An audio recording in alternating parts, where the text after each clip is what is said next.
अस्सलामुअलैकुम। उम्मीद है आप खैरियत से हैं। मेरा नाम नासिर सुहेब सैयद है। I am a graphic designer and I warmly welcome you to Adobe Illustrator online training. Adobe Illustrator graphic designing में इस्तेमाल होने वाला एक काफ़ी मशहूर सॉफ्टवेयर है। इस ट्रेनिंग में हम एडोबी इलस्ट्रेटर का एक इब्तदाई तारुफ हासिल करेंगे, कुछ बुनियादी डिज़ाइन कॉन्सेप्ट्स जैसे कि कलर थ्योरी क्या होती है, डिजिटल ग्राफिक्स कितनी किस्म के होते हैं, रेजोल्यूशन क्या होती है, इस बारे में बात करेंगे। फिर हम एडोबी इलस्ट्रेटर में इस्तेमाल होने वाले मुख्तलिफ टूल्स को देखेंगे, मुख्तलिफ कमांड्स जो इस्तेमाल हो सकती हैं एडोबी इलस्ट्रेटर में, उनके बारे में बात करेंगे अपने आने वाले लेक्चर्स में। फिर हम उन टूल्स और कमांड्स को यूज़ करते हुए कुछ शेप्स बनाएंगे, कुछ ड्राइंग्स वगैरह बनाएंगे और उन ड्राइंग्स को हम मॉडिफाई करेंगे, उन्हें हम कन्वर्ट करेंगे मुख्तलिफ ग्राफिक डिज़ाइंस में, जैसे लोगोज़ हो गए और बिज़नेस कार्ड्स वगैरह। तो ये सारा कुछ हम इस ट्रेनिंग में सीखेंगे। अच्छा जी, ग्राफिक डिज़ाइनिंग में सिर्फ शेप्स या उन्हीं से बने हुए डिज़ाइंस इंपॉर्टेंट नहीं होते, बल्कि ग्राफिक डिज़ाइनिंग में टेक्स्ट जो तहरीर है उसकी भी एक इम्पॉर्टेंस होती है। तो एडोबी इलस्ट्रेटर में जो हमारे पास एक टेक्स्ट टूल है उसके बारे में भी इस ट्रेनिंग में बात की जाएगी। टाइपोग्राफी के कुछ कॉन्सेप्ट्स डिस्कस किए जाएंगे। देन एक चीज़ है कि किसी भी काम को करने के लिए हमें, किसी भी सॉफ्टवेयर में ख़ासकर काम करने के लिए, हमें उसके शॉर्टकट्स के बारे में पता होना चाहिए ताकि हमारा काम जो है वो स्पीड के साथ हो सके, क्योंकि प्रोफेशनली हम काम करते हुए थोड़ा स्पीड के ऊपर भी फोकस करते हैं। तो उस हवाले से जो कीबोर्ड शॉर्टकट्स जो ज़्यादातर इस्तेमाल होने वाले हैं हमारे एडोबी इलस्ट्रेटर में, हम वो भी सीखेंगे। और ये सारा कुछ सिर्फ थ्योरेटिकल या ऑनलाइन लेक्चर्स ही नहीं होंगे, बल्कि इसके लिए आपको साथ साथ एक्सरसाइज फाइल्स भी प्रोवाइड की जाएंगी जिनके ऊपर आप ख़ुद काम करेंगे, ताकि जो कुछ आपको रिकॉर्डेड वीडियो लेक्चर में दिखाया जा रहा है आप उस पर जब तक प्रैक्टिस नहीं करेंगे तब तक जाहिर सी बात है आप इस स्किल को कैसे सीखेंगे, क्योंकि ये स्किल है, प्रैक्टिस से सीखा जाएगा। तो डेफिनेटली हम इसमें एक्सरसाइज फाइल्स के ऊपर भी काम करेंगे।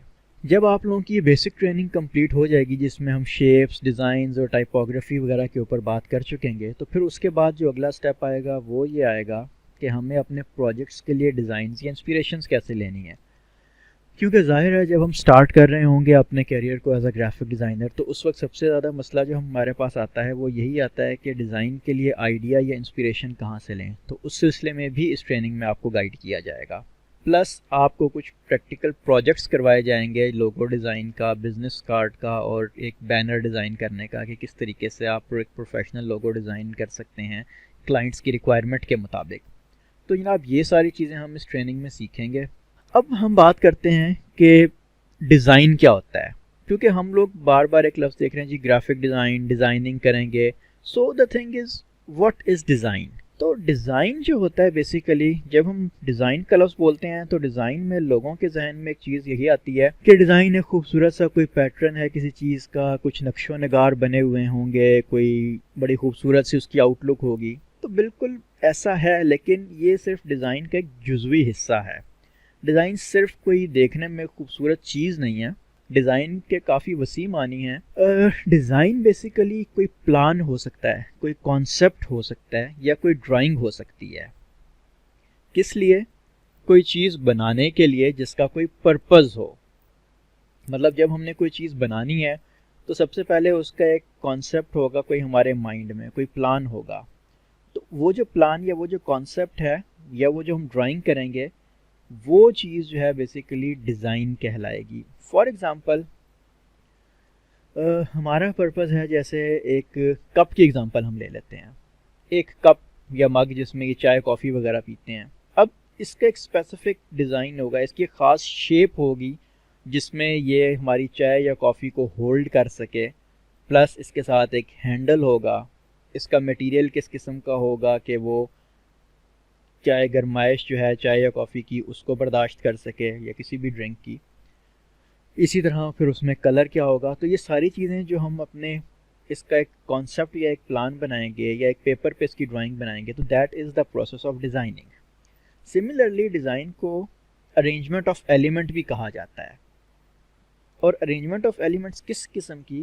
अरेंजमेंट ऑफ एलिमेंट्स इस तरह कि वो भी कोई पर्टिकुलर पर्पस, कोई ख़ास मकसद पूरा कर सके और उसकी कोई एक शेप हो, कोई शक्ल हो। जैसे हम कप की एग्जांपल कोई अगर ले लें, तो जब हम कप बनाया जाएगा तो उस वक्त उसमें हैंडल लगाया जाएगा, उसको जो उसका रॉ मटेरियल है उसको एक ख़ास शेप दी जाएगी। तो ये जो सारी अरेंजमेंट, ये जो सारा प्रोसेस है, ये सब भी डिज़ाइनिंग कहलाता है। मतलब डिज़ाइनिंग हमारी कॉन्सेप्ट या प्लानिंग की स्टेज में भी हो सकती है और डिज़ाइनिंग हमारी प्रैक्टिकल फेज़ में भी हो सकती है। जैसे फॉर एग्ज़ाम्पल एक एग्ज़ाम्पल और ले लेते हैं कि हमने कहीं पे सफ़र करना है फॉर एग्ज़ाम्पल। तो सफ़र करने के लिए अब हमें एक सवारी डिज़ाइन की जाए, लेट्स सपोज एक गाड़ी डिज़ाइन की जाए, तो उसकी शेप किस किस्म की होगी, फिर उसमें स्पेस कितनी होनी चाहिए, उसका कंफर्ट लेवल कितना होना चाहिए, किस मटेरियल का उसमें सीट्स वगैरह होनी चाहिए। तो ये सारी चीज़ें जो हैं, पहले इसका एक प्लान बनेगा, एक कॉन्सेप्ट बनेगा, उसके बाद इन सारी चीज़ों को आपस में इनको असेंबल किया जाएगा, बनाया जाएगा, एक गाड़ी की शक्ल दी जाएगी। तो इसका प्लान और इसकी असेंबली ये सारे प्रोसेस डिज़ाइन के अंदर आते हैं। सिमिलरली डिज़ाइन को सोल्यूशन टू अ प्रॉब्लम भी कहा जाता है। सॉल्यूशन टू अ प्रॉब्लम किस तरह, जैसे अभी हमने ऊपर बात की, एक प्रॉब्लम थी कि जी हमारे पास कोई लिक्विड है और हमने उस लिक्विड को किसी बर्तन में रखना है। अब प्रॉब्लम यह है कि हमें उस लिक्विड को रखना है, तो उसके लिए सॉल्यूशन क्या किया गया कि एक कप या एक मग शेप डिज़ाइन की गई, जिसकी एक मखसूस शेप है जिसके अंदर पानी, चाय, कॉफ़ी वगैरह आ सकती है। तो हमने एक प्रॉब्लम थी कि लिक्विड को कैसे स्टोर किया जाए और हमने उसको सॉल्व कर लिया बाय क्रिएटिंग अ कप। तो डिज़ाइन जो है बेसिकली एक प्रॉब्लम सॉल्विंग पार्ट का भी एक हिस्सा है। अब हम बात करते हैं ग्राफिक डिज़ाइन की। बेसिकली डिज़ाइनिंग जो है उसकी बहुत सी किस्में हो सकती हैं। जैसे हमने अभी गाड़ी की एग्जांपल की बात की तो वो ऑटोमोबाइल डिज़ाइनिंग हो गई। इसी तरह अगर हम घरों में की बात करें या बिल्डिंग्स की बात करें तो वो आर्किटेक्चर डिज़ाइन हो गया। तो हम यहाँ पे जो पर्टिकुलर डिज़ाइन को सीखने आए हैं that is called graphics design. ठीक है जी। और ग्राफिक डिज़ाइन क्या होता है? बेसिकली ग्राफिक डिज़ाइन ये होता है कि हमने इसमें इन 4 एलिमेंट्स को, कलर्स को, शेप्स को, टेक्स्ट को और इमेजेस को यूज़ करना है। और क्यों यूज़ करना है? हमने इनको यूज़ करना है एक विजुअल मैसेज, एक बसरी, एक नज़र आने वाला मैसेज देने के लिए। ठीक है। फॉर एग्ज़ाम्पल इसकी एक एग्ज़ाम्पल है जैसे लोगो। अब हम अगर लोगो की बात करें तो फॉर एग्ज़ाम्पल हम कहीं ट्रैवल कर रहे हैं और हमें भूख लगी और हमें दूर से येलो कलर का एक एम नज़र आया, वो एक खंबे के ऊपर लगा हुआ। तो अब उस येलो कलर के एम को हमने दूर से देखते ही पहचान लिया कि यार ये तो मैकडोनल्ड्स आ गया है। तो अगेन आप देख सकते हैं कि उसका एक स्पेसिफिक कलर, येलो कलर, उसी एक स्पेसिफिक शेप और उसका एक स्पेसिफिक एक टेक्स्ट आप कह लें, इनको कंबाइन करते हुए उन्होंने एक लोगो बना दिया जिसको हमने देखते ही हमें एक मैसेज मिल गया, विजुअल मैसेज, कि यार यहाँ पे आगे मैकडोनल्ड की फ्रेंचाइज है जहाँ से हम अपनी भूख मिटा सकते हैं। तो कहने का मकसद ये है कि ये 4 एलिमेंट्स सारे के सारे, ये इनमें से कोई भी 2-3 एलिमेंट्स को कंबाइन करते हुए हम एक विजुअल मैसेज दे देते हैं। जैसे बिजनेस कार्ड हो गया। बिजनेस कार्ड का मकसद क्या होता है? एक छोटा सा बिल्कुल एक पीस ऑफ पेपर होता है जिसके ऊपर हमारी कॉन्टैक्ट इन्फॉर्मेशन लिखी होती है। वो उसमें टेक्स्ट भी इन्वॉल्व होता है, उसमें कलर्स भी इन्वॉल्व होती हैं, उसमें शेप्स भी इन्वॉल्व हो सकती हैं, जो उसके बॉर्डर वगैरह बनाया जा सकता है या उसको एक बैकग्राउंड दिया जा सकता है। इस तरह उसमें इमेजेस लाइक कंपनी का लोगो भी लगाया जा सकता है। तो ये सारी चीज़ें इन्वॉल्व हो गई एक बिजनेस कार्ड में। सिमिलरली लेटर हेड्स या ब्रोशर्स वगैरह, ये सब भी प्रमोशनल मटेरियल, ये सारे बेसिकली ग्राफिक डिज़ाइनिंग की कैटेगरी में आते हैं। ग्राफिक डिज़ाइनर्स जो होते हैं बेसिकली वो कुछ सॉफ्टवेयर्स को इस्तेमाल करते हैं ग्राफिक डिज़ाइनिंग के लिए, जिसमें जो कुछ सबसे ज़्यादा इस्तेमाल होने वाले सॉफ्टवेयर्स हैं Adobe Photoshop, Adobe Illustrator, Adobe InDesign, इसके अलावा कोरल ड्रॉ भी है। मुख्तलिफ सॉफ्टवेयर्स हैं जिनमें हमारा जो स्पेसिफिक फ़ोकस है वो एडोबी इलस्ट्रेटर के ऊपर होगा, जिसको यूज़ करते हुए हम logos, business cards, letter heads, banners और ब्रोशर्स वगैरह बनाने पे फोकस करेंगे। अब आ जाए, थोड़ी सी बात हो जाए एडोबी इलस्ट्रेटर के बारे में। एडोबी इलस्ट्रेटर एक सॉफ्टवेयर है जो एडोबी इनकॉर्पोरेशन, यूएसए बेस्ड एक कंपनी है, उन्होंने बनाया है। जैसा कि अभी पिछली स्लाइड में मैंने आपको एडोबी की 2-3 सॉफ्टवेयर एप्लीकेशंस के नाम बताया। एडोबी फ़ोटोशॉप है, एडोबी इनडिज़ाइन है, एडोबी इलस्ट्रेटर है, इसके अलावा और भी इनके सॉफ्टवेयर हैं। तो उन सब सॉफ्टवेयर्स को एडोबी कॉर्पोरेशन ने क्रिएटिव क्लाउड नामी एक स्वीट बना दिया है। स्वीट मीन्स एक ग्रुप ऑफ एप्लीकेशंस है जिसके अंदर ये एडोबी इलस्ट्रेटर भी शामिल है। वो ग्रुप ऑफ एप्लीकेशंस बेसिकली उन्होंने डिज़ाइनर्स के लिए बना दिया। उसे क्रिएटिव स्वीट कहा जाता है कि क्रिएटिव काम करने के लिए डिज़ाइनर्स के लिए उन्होंने स्पेसिफिकली बनाया है। आप उसको अपने सिस्टम में क्रिएटिव स्वीट इंस्टॉल करते हैं और उसमें आपको एडोबी इलस्ट्रेटर और फोटोशॉप वगैरह मिल जाते हैं और आप उसको यूज़ करते हैं ग्राफिक डिज़ाइनिंग के लिए। एडोबी इलस्ट्रेटर जो है प्रोफेशनल इलस्ट्रेटर्स, विजुअल आर्टिस्ट और ग्राफिक डिज़ाइनर्स इस्तेमाल कर रहे हैं। और जैसा कि हम बार बार ये चीज़ रिपीट कर रहे हैं कि ये लोगो डिज़ाइंस, बैनर्स, पोस्टर्स, एडवर्टीज़मेंट या प्रोमोशनल मटेरियल वगैरह बनाने के काम आता है और यही चीज़ें हमारे सीखना हमारे कोर्स का मकसद भी है।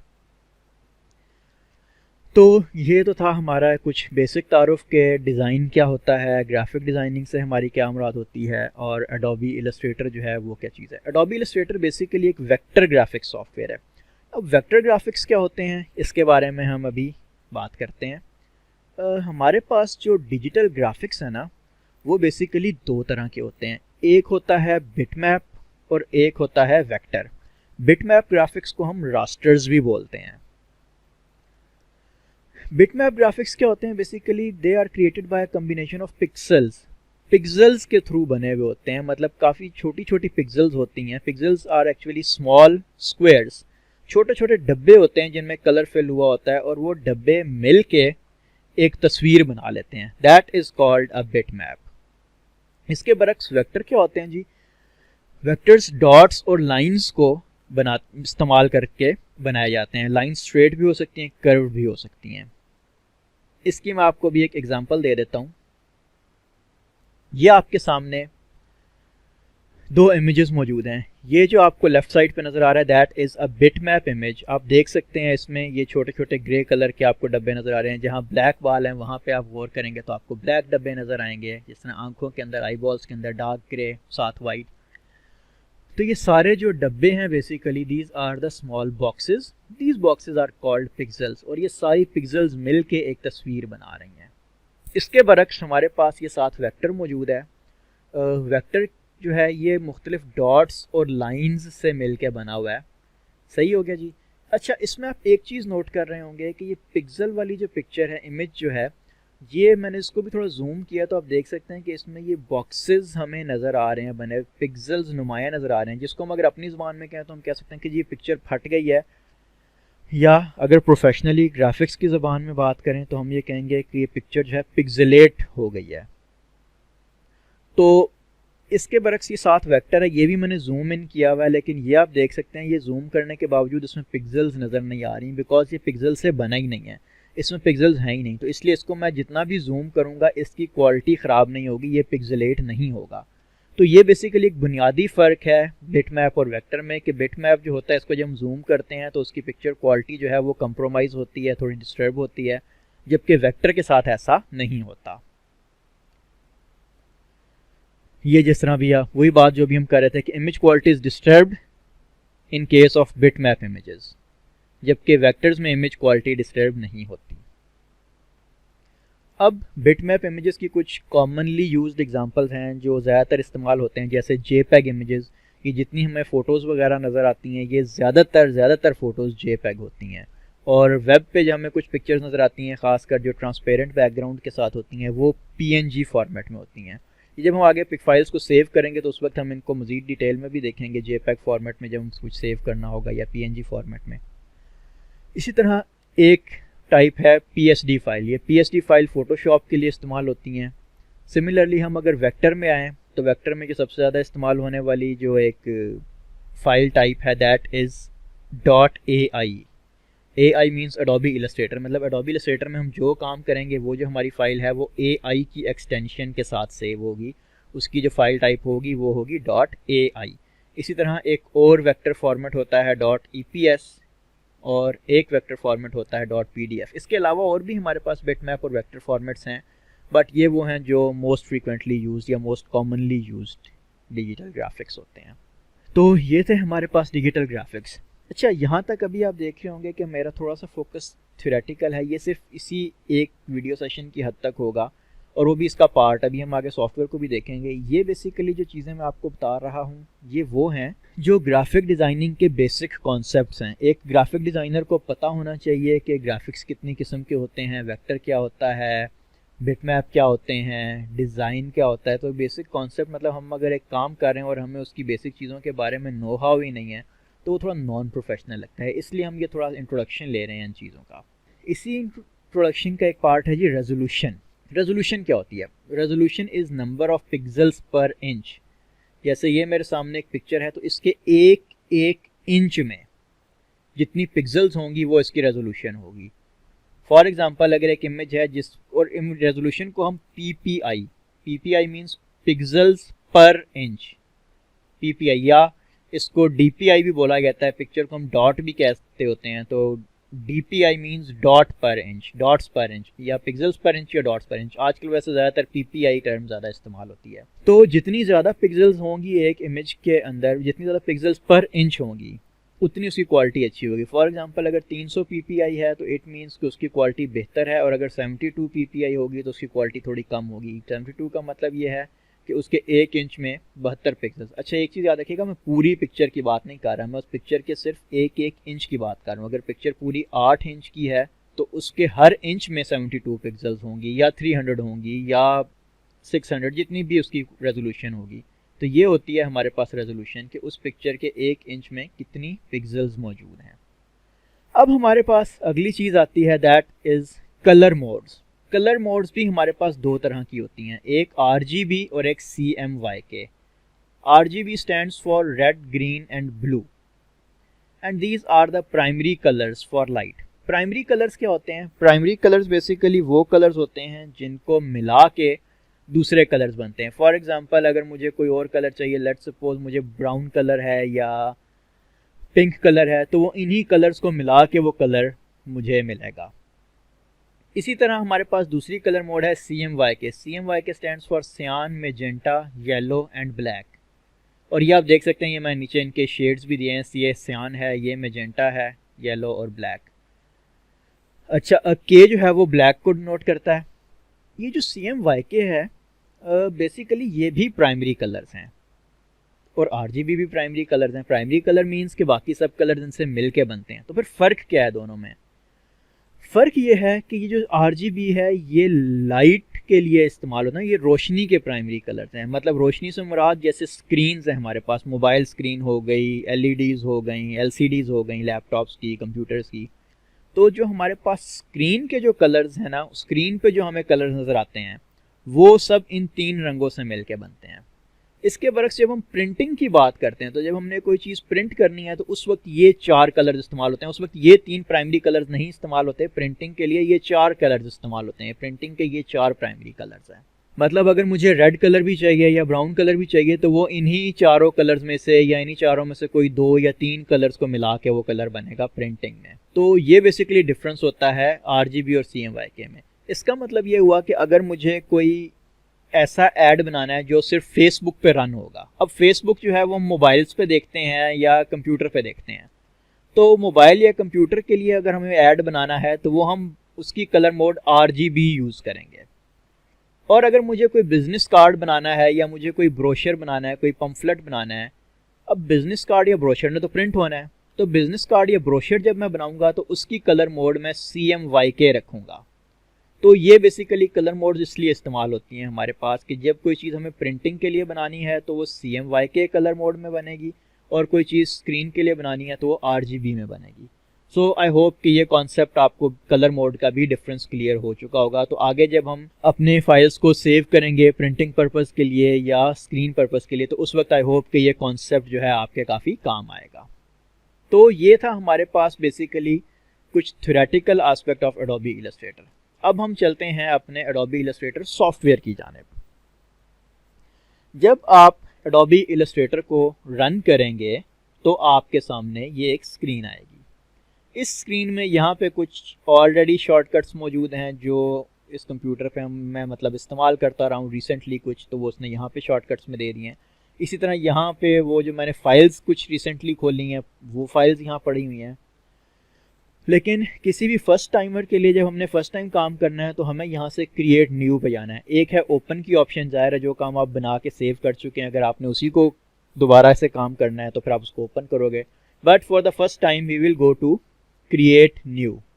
जब मैं यहाँ क्रिएट न्यू पे क्लिक करता हूँ तो मेरे सामने ये एक डायलॉग बॉक्स खुल जाता है। इस डायलॉग बॉक्स में जो हमें कुछ बनी बनाई चीज़ें मिलती हैं उनको हम बोलते हैं प्रीसेट्स। प्रीसेट का मतलब होता है प्री डिफाइंड सेटिंग्स, पहले से बनी बनाई सेटिंग्स। किस तरह, जैसे आप यहाँ पे देखें, मैं आपको ये प्रिंट सेटिंग्स दिखाता हूँ। मैं इस पर क्लिक करता हूँ तो ये मेरे पास कुछ ऑलरेडी बने बनाए साइजेस आ रहे हैं कि जी ये एक लेटर साइज का डॉक्यूमेंट बन जाएगा, ये A4 साइज। ये जो हमारे पास नॉर्मल प्रिंटिंग में पेपर इस्तेमाल होता है ना, ये A4 साइज का पेपर इस्तेमाल होता है। तो वो साइज इसने ऑलरेडी यहाँ पे बना के रखा हुआ है। अगर मुझे A4 साइज पे कोई चीज़ बनानी है तो उसके लिए मुझे कोई सेटिंग्स यहाँ पे करने की ज़रूरत नहीं है मैन्युअली। मैं इस पर क्लिक करूँगा और मेरे पास उसका साइज़ ऑटोमेटिकली आ जाएगा, मुझे उसके साइज़ का हिसाब किताब लगाने की ज़रूरत नहीं पड़ेगी। तो ये प्री सेट्स हैं, पहले से बने बनाए। लीगल साइज़ के पेपर पे काम करना है तो ये लीगल साइज़ यहाँ से मिल जाएगा। इसी तरह अगर हमने कोई चीज़ वेबसाइट के लिए, वेब के लिए बनानी है तो वेब के लिए भी कुछ बने बनाए पैटर्न्स मौजूद हैं। मैं इस पर ये क्लिक करूँगा तो ये मेरे पास एक साइज़ आ जाएगा यहाँ पे कि जी इस साइज़ का डॉक्यूमेंट मैं बना सकता हूँ। तो ये एक प्रीसेट कहलाते हैं। हम प्रिंट प्रीसेट्स में ही ज़रा चलते हैं और कुछ देखते हैं यहाँ पे A4 साइज़ को। अब मैंने यहाँ क्लिक किया तो यहाँ पे आ गया ये, जैसा आप समझ सकते हैं, विड्थ मतलब चौड़ाई और हाइट मतलब ऊंचाई, और यहाँ पे साथ इसने यूनिट ऑफ मेजरमेंट दिया हुआ है कि ये पॉइंट्स में नाप रहा है लंबाई और चौड़ाई को। हम नॉर्मली जो काम करते हैं दैट इज़ इन इंचेस। तो मैं यहाँ क्लिक करूँगा और यहाँ आके मैं इंचेस पे क्लिक कर लूँगा। ये देखिए जी, तो अब आप देख सकते हैं इसने मुझे इंचेस में साइज़ कन्वर्ट करके दे दिया है कि 8.268 इंच चौड़ा और 11.693 इंच लंबा डॉक्यूमेंट मेरे पास आ जाएगा। मेरे पास एक बोर्ड आ जाएगा इस साइज़ का जिसके ऊपर मैं काम कर सकता हूँ। मतलब मुझे अगर A4 साइज़, मुझे नॉर्मल प्रिंट करने के लिए कोई चीज़ मानिए, जैसे कोई कंपनी का लेटर हेड होता है, कंपनी के ऑफिशियल लेटर हेड्स होते हैं जिन पे कंपनी का लोगो और नाम वगैरह लिखा होता है, जिसके ऊपर कंपनी अपनी ऑफिशियल ख़त व किताबत करती हैं, वो A4 साइज़ का होता है नॉर्मली। तो यहाँ से मैंने A4 चूज़ किया, यहाँ पे आया यूनिट्स इंचेस ले लिए और मुझे वो सारा साइज़ मिल गया। अच्छा, इसमें कुछ चीज़ें हैं जैसे आर्ट बोर्ड और ब्लीड। ये फ़िलहाल हम आर्ट बोर्ड को 1 ही रहने दें और ब्लीड को भी हम फ़िलहाल नहीं छेड़ रहे। सिमिलरली एडवांस्ड ऑप्शंस को भी अभी फ़िलहाल हम नहीं छेड़ेंगे, ये इसके ऊपर हम बाद में बात करेंगे आने वाले लेक्चर्स में। अभी स्टार्टिंग के लिए हमारे पास बस ये होना चाहिए कि हमने यहाँ पे एक टेम्पलेट ले लिया A4 साइज़ का और उसका यूनिट्स इंचेस में कर दिया और हमारे पास उसकी एक हाइट और विड्थ खुद ही आ गई। और मैं यहाँ क्रिएट पे क्लिक करूँगा तो ये मेरे पास एक डॉक्यूमेंट आ जाएगा। तो ये मेरे पास स्क्रीन पे एक A4 साइज़ का पेज आ गया जिसके ऊपर मैं अपना काम कर सकता हूँ। सिमिलरली मैं दोबारा यहाँ से फाइल में जाता हूँ और न्यू पे क्लिक करता हूँ। ये फिर से क्रिएट न्यू पे आ जाते हैं और ये यहाँ पे मेरे पास फिर से एक विंडो आ गई। अच्छा, दोबारा यहाँ आने का मकसद ये है कि पहले तो हमने देखा प्रीसेट, मतलब बना बनाया एक हमने साइज़ ले लिया और उस पर काम कर दिया। बट समटाइम्स ऐसा होता है कि हमें कोई डिफरेंट साइज़ चाहिए होता है। फॉर एग्ज़ाम्पल मुझे कोई साइज़ चाहिए कि उसकी चौड़ाई जो है वो 5 इंच हो और हाइट 9 इंच हो। तो मैं क्या करूँगा, मैं यहाँ पे खुद से कोई भी प्रीसेट ले लूँगा, इसी पे क्लिक कर देता हूँ। यहाँ पे मैं आके इसकी पहले तो मैं यूनिट ऑफ मेजरमेंट देखूँगा कि इंचेस ही हैं। अगर इंचेस हैं तो ठीक है, नहीं है तो मैं इंचेस में उसको पहले कन्वर्ट कर लूँगा। यहाँ से यूनिट ऑफ मेजरमेंट इंचेस की है। अब मैं यहाँ आता हूँ, विड्थ में कर देता हूँ 5 और हाइट में कर देता हूँ, लेट्स सपोज मुझे 9 इंच चाहिए तो मैं 5 बाय या 8 इंच चलें, 5/8। तो कहने और साथ मुझे इंचेस लिखने की ज़रूरत नहीं है, उसने ऑटोमेटिकली जैसे 5 के साथ भी इंचेस ले लिया है, 8 के साथ भी इंचेस खुद ही ले लेगा। तो कहने का मकसद ये है कि मैं अपनी मर्ज़ी का साइज़ भी यहाँ पे चूज़ कर सकता हूँ। ज़रूरी नहीं कि मैं सिर्फ इसके बने बनाए प्रीसेट्स का पाबंद हूँ, ऐसा कतन नहीं है। मुझे जिस साइज़ का डॉक्यूमेंट चाहिए, जिस साइज़ का ड्राइंग बोर्ड चाहिए, मैं उस साइज़ का बोर्ड ले सकता हूँ यहाँ पे अपनी मर्ज़ी से वो साइजेस एंटर करके। अब मैं इसे क्रिएट करता हूँ एंड डाडा 5/9 हमारे 5/8 हमारे पास एक पेज आ गया है। ठीक हो गया। अब इसमें एक चीज़ और है, इसको मैं यहाँ पे आपको इसको फिर से क्लोज करता हूँ और आपको एक कॉन्सेप्ट और देता हूँ। क्रिएट न्यू में चलते हैं वापस। ओरिएंटेशन। ओरिएंटेशन हमारे पास दो तरह की होती है। एक ओरिएंटेशन कहलाती है पोर्ट्रेट और दूसरी कहलाती है लैंडस्केप। ठीक है जी। पोर्ट्रेट ओरिएंटेशन क्या होती है, जैसे आप यहाँ पे शक्ल देख भी रहे होंगे, पोर्ट्रेट का मतलब है कि उसकी चौड़ाई कम होगी और ऊंचाई ज़्यादा होगी, मतलब इस तरह लंबाई के रुख पे जो होगा, जैसे देख रहे हैं विड्थ 5 इंचेस है, हाइट 8 इंचेस, तो ये पोर्ट्रेट बनेगा, विड्थ कम और हाइट ज़्यादा। इसी तरह दूसरी ओरिएंटेशन होती है लैंडस्केप। लैंडस्केप क्या होती है, मैं इस पर क्लिक करूंगा तो आप देख सकते हैं उसने हाइट और विड्थ को स्वाप कर दिया, इनकी जगह चेंज कर दी, मतलब विड्थ 8 इंच और हाइट 5 इंच, विड्थ चौड़ी है और हाइट जो है वो कम है, विड्थ ज़्यादा है। तो इट मीन्स जब विड्थ ज़्यादा होगी और हाइट कम होगी तो हमारा पेज जो है थोड़ा आपको इस लुक में नज़र आएगा। तो ये जो लुक होती है हमारे पास, ये लैंडस्केप कहलाती है। और इसके बरक्स अगर हम इस रुख पे काम करेंगे तो ये हमारे पास पोर्ट्रेट कहलाएगा। अच्छा, इसमें एक चीज़ मैं आपको और बताऊं कि नॉर्मली हमें जब साइज़ बताना होता है अपने डॉक्यूमेंट का तो हम उसको बताते हैं विड्थ मल्टीप्लाई बाय हाइट।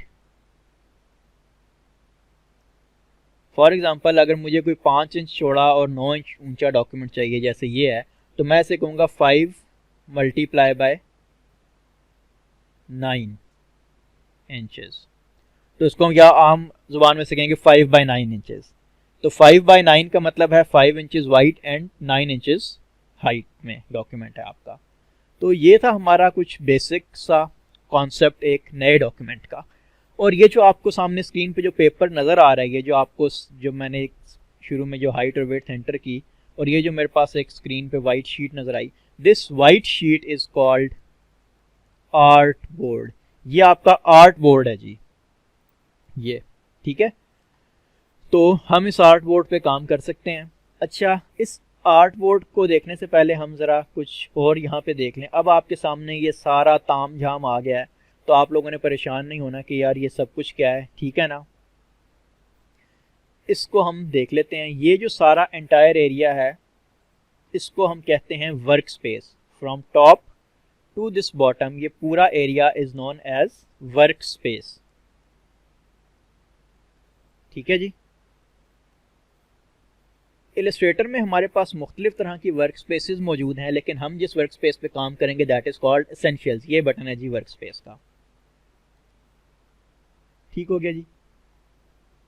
ये हमारी एसेंशियल्स वर्क स्पेस है। और इस एसेंशियल वर्क स्पेस में आपको काफ़ी सारी चीज़ें नज़र आएंगी। ये कुछ टॉप पे जो आपको नज़र आ रहा है ये मेन्यू बार है, ठीक है। ये राइट साइड पे जो आपको नज़र आ रहे हैं इन्हें हम पैनल्स या विंडोज़ बोलते हैं। मुख्तलिफ इन विंडोज़ को हम ख़त्म भी कर सकते हैं, नई विंडोज़ भी ला सकते हैं, वो भी मैं आपको बताता हूँ। यहाँ पे जो आपको नज़र आ रहा है ये टूल बार है, मेन्यू, विंडोज़, टूल बार, और ये हमारे पास यहाँ पे कलर्स मौजूद हैं। अच्छा जी, ये फॉर एग्ज़ाम्पल इन विंडोज़ को देखें, मैं यहाँ से उठा के अलग भी कर सकता हूँ। ठीक हो गया। और यूँ उठा के राइट साइड पे एक्सट्रीम लेके आऊँगा तो ये ब्लू लाइन आ जाएगी, तो मैं यहाँ प्लेस भी कर सकता हूँ, चिपका भी सकता हूँ। अच्छा, फॉर एग्ज़ाम्पल मेरे से ये विंडोज़ डिलीट हो जाती हैं किसी भी वजह से, तो ये मैंने अपनी वर्क स्पेस का किसी भी वजह से गलती से सत्यानाश कर दिया, सारा कुछ ख़त्म हो गया, तो अब मैं क्या करूँ। इसमें कोई परेशानी की बात नहीं है। यहाँ ऊपर आते हैं वर्क स्पेस पे, अगेन एसेंशियल्स, इस पर मैं क्लिक करूँगा, कोई फ़र्क नहीं पड़ेगा क्योंकि एसेंशियल्स नामी वर्क स्पेस का ही तो मैंने सत्यानाश कर दिया है।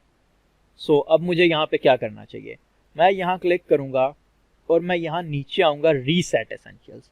मैं रीसेट पे क्लिक करूँगा तो ये मेरे पास टूल बार भी आ गई, मेरे पास पैनल्स भी आ गए। ऑफ कोर्स ये उससे डिफरेंट है जैसे पहले थे, क्योंकि एसेंशियल्स वर्क स्पेस ओरिजिनली ऐसी होती है। मैंने तो अपनी वर्क स्पेस को थोड़ा कस्टमाइज़ किया हुआ था।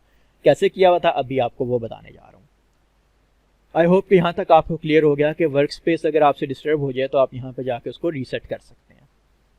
अच्छा जी, अब ऊपर आप देख रहे हैं कि ये कंट्रोल बार भी ख़त्म हो गई है। जो ऊपर यहाँ बार थी उसे हम कंट्रोल बार कहते हैं।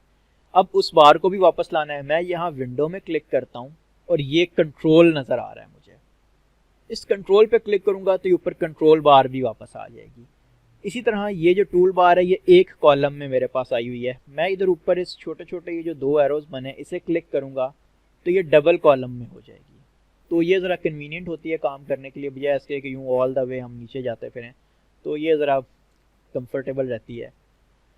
ये जो ऊपर कंट्रोल बार है ना जी, ये होती है बेसिकली हम मुख्तलिफ टूल्स के लिए, जैसे मैं कोई और टूल लेता हूँ, आप देख रहे हैं ऊपर ये कंट्रोल बार उस टूल की मुनासबत से चेंज हो गई है। ठीक हो गया। तो ये कंट्रोल बार बेसिकली जैसे जैसे जो टूल हम लेंगे उसके मुनासबत से ये चेंज होती जाएगी, उस टूल के कंट्रोल्स हमें एडिशनल कंट्रोल्स मिलते जाएंगे। सिमिलरली यहाँ पे अब हम विंडो में आते हैं। विंडो में आप देख सकते हैं कि ये मेरे पास यहाँ पे है एक पैनल। अब इधर ऊपर मेरे पास छोटे छोटे कलर्स मौजूद थे, वो जो कलर्स की डबियाँ थी उन्हें हम बोलते हैं स्वॉचेस। मैं यहाँ विंडो में आऊँगा और यहाँ नीचे आता जाऊँगा। ये अल्फ़ाबेटिकली सारी विंडोज़ लगी हुई हैं, A B C and onwards. मैं यहाँ नीचे आता हूँ और ये मेरे पास आ गए स्वॉचेस। इस पर क्लिक किया तो ये मेरे पास आ गए कलर्स। इनको मैंने उठाया और ला के ये इधर ऊपर यहाँ पे चिपका दिया, तो ये कलर्स मेरे पास आ गए। मैं यहाँ से इनको रीसाइज भी कर सकता हूँ, उसके बॉर्डर पे माउस को लेके जाऊँगा ऐसे और थोड़ा ड्रैग करूँगा तो ये इसको छोटा या बड़ा भी कर सकता हूँ। तो कहने का मकसद ये है कि आप इस तरह वर्क स्पेस को थोड़ा अपनी ज़रूरत के मुताबिक कस्टमाइज़ भी कर सकते हैं, इसमें कुछ विंडोज़ ऐड भी कर सकते हैं, इसको रीसेट भी कर सकते हैं। तो ये था बेसिकली हमारे पास वर्क स्पेस का एक इंट्रोडक्शन। आई होप यहाँ तक आपको सारा क्लियर हो गया होगा। अब हम आते हैं इस आर्ट बोर्ड के ऊपर। आर्ट बोर्ड बेसिकली ये हमने बना तो लिया। किसी भी टाइम अगर आपको फ़र्ज़ करें काम करते हुए ख्याल आता है कि नहीं यार इसकी हाइट या विड्थ मैंने कम करनी है या मैंने इसकी ओरिएंटेशन चेंज करनी है, तो ये आर्ट बोर्ड लेने के बाद भी आप कर सकते हो। यहाँ पे आप आएंगे तो ये आपको एक आर्ट बोर्ड टूल नज़र आएगा अपने टूल बार के अंदर। ये रहा, ये आज इलस्ट्रेटर के पहले टूल से आपका तारुफ मैं करवा रहा हूँ, that is art board tool. मैं यहाँ इस पर क्लिक करूँगा। अब आप देख रहे हो कि यहाँ मेरा आर्ट बोर्ड सेलेक्ट हो गया है। मैं चाहूँ तो इसको यहाँ से खुद पकड़ के भी छोटा या बड़ा कर सकता हूँ, या अगर मैं चाहूँ तो यहाँ अपनी मर्जी से कोई विड्थ, ये W स्टैंड्स फॉर विड्थ, ठीक है, ये W value means width value, मैं अपनी मर्जी से विड्थ दे देता हूँ। For example 6 inches. इंचेस लिखने की ज़रूरत नहीं है, ऑटोमेटिकली इंचेस में उठा लेगा इसको, क्योंकि शुरू में ये इंचेस में ही सेट हुई हुई है। और हाइट मैं दे देता हूँ 9, तो ये विड्थ आ गई 6 इंच, हाइट आ गई 9 इंच। तो ये मेरे पास एक 6/9, मैंने एक मतलब काम करने के दौरान भी इसकी हाइट या विड्थ चेंज कर दी है। इसी तरह इसकी ओरिएंटेशन की ऑप्शन मौजूद है, मैं इसकी ओरिएंटेशन भी चेंज कर सकता हूँ। तो इस तरीके से मैं अपने आर्ट बोर्ड को किसी भी टाइम, और अगर जब मैं इसको कर लूँ ओके, तो मैं कोई दूसरा, ये हमारे पास एक और टूल है सिलेक्शन टूल, इसके ऊपर हम इंशाल्लाह अगले लेक्चर में बात करेंगे ये किस काम आता है। मैं सिलेक्शन टूल पे क्लिक करूँगा तो मेरा सिलेक्शन टूल वापस आ जाएगा और आर्ट बोर्ड से मैं निकल आऊँगा बाहर। तो ये था बेसिकली हमारे पास आज का एडोबी इलस्ट्रेटर का फर्स्ट लेक्चर, जिसमें हमने कुछ बेसिक कॉन्सेप्ट्स के बारे में बात की, डिज़ाइनिंग कॉन्सेप्ट्स के बारे में, और हमने अपने सॉफ्टवेयर को भी देखा, इसकी वर्क स्पेस को देखा, आर्ट बोर्ड टूल को देखा, वर्क स्पेस को कस्टमाइज़ भी किया, हमने रीसेट भी किया। तो आई होप कि यहाँ तक आपको क्लियर हो गया होगा। अब इंशाल्लाह नेक्स्ट लेक्चर में आपसे मुलाकात होती है। अपना ख्याल रखिएगा।